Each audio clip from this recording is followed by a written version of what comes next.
Hello. I guess the audience looks much better from here, right? Upon arrival to Tashkent for the first time in my life, I discovered my new identity. So I am Professor Anthony Lindicott, applied linguist from Warwick University. Well, when I was young, 15 years ago, I studied in Israel at the Hebrew University of Jerusalem. And I stayed in the dormitory of 6 people, 4 Americans, 1 Jewish, and 1 German student.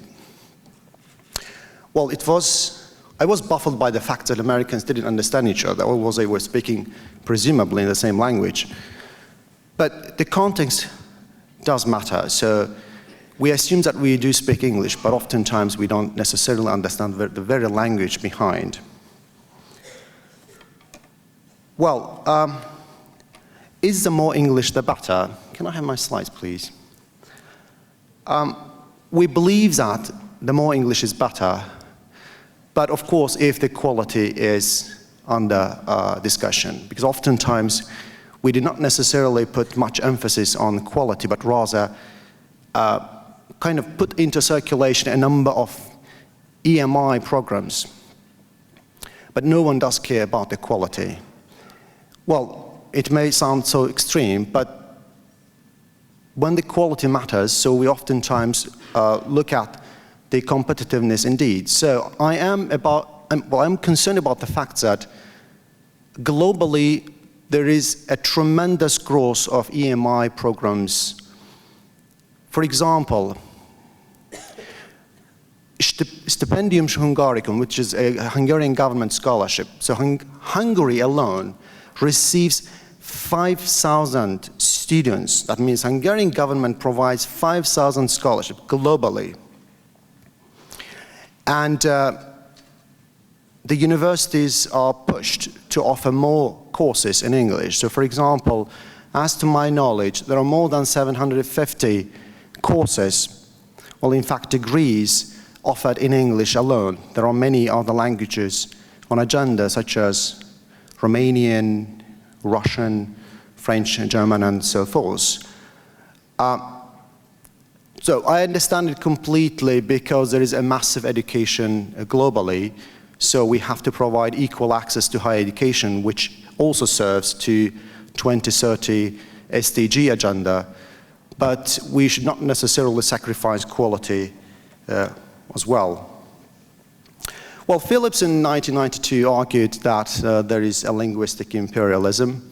So many people criticized him, but I would rather say it's a linguistic panacea today, because English can serve and does serve to different purposes in different countries.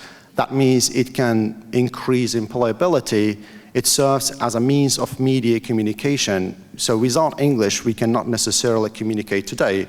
Probably we need to pay to our interpreters to translate in different languages. Well, Coleman in 2006 argues that, so there is a tremendous growth of EMI, but there is a pedagogical aspect, but also there is a commercial aspect. That means the universities have to offer these courses because they need to bring more international students. If you look at the university ranking globally, there are many. So for example, Times, Shanghai, and so forth, QS. So internationalization or international student, the number of international students is one of the key criterion in defining where the university stands. And therefore, even in some countries, such as in Italy, regional governments push their universities to bring more international students, but regretfully, they sacrifice quality as well, because you can receive admission letter from an Italian university, such as a respected one, La Sapienza, in one single day, without having any screening of your documents. But once they come back, their story begins. So they go through the recognition of diplomas procedure, and they go through the equivalence, and oftentimes they do not necessarily become compatible in the labor market. So in Azerbaijan, so EMI is also one of the respected programs. What we do is Well, if we go back to general public schools and centralized examination, from last year on, the examination center put listening as a key examination criterion. So that they started basically examining, testing listening as one of the key components in a centralized examination, because having a 4-year degree in English does not necessarily mean that you are competent in delivering your courses in English as well.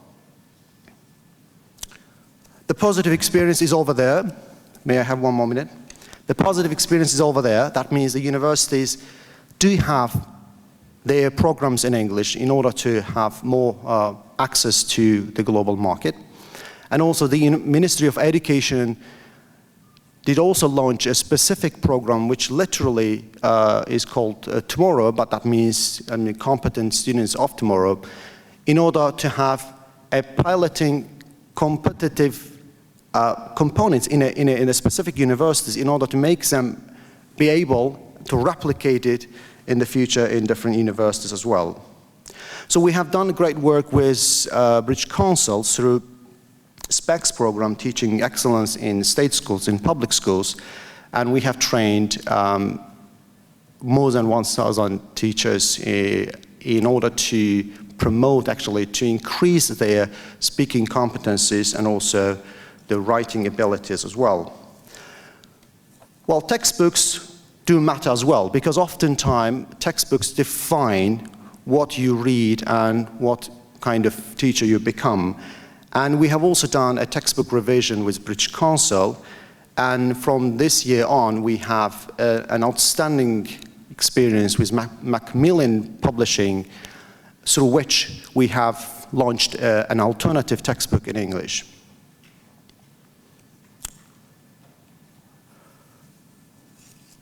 But when there is a top-down EMI practice and policies, there are challenges over there.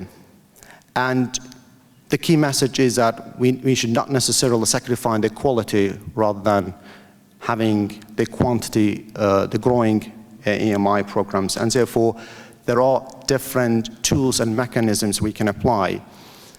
For example, separate universities applied, and using British Council tools and techniques, they have used British Council in order to assess PhD students. I mean, those who are candidates standing for PhD program, it's British Council that assess their linguistic ability to be able to get admitted to the program itself. So if the in-house examination or in-house design of testing did not necessarily become a good opportunity to test, I think we should need to outsource this to different stakeholders that they can actually provide the expertise on the ground in order to make it as good of quality as it is. Thank you. Thank you.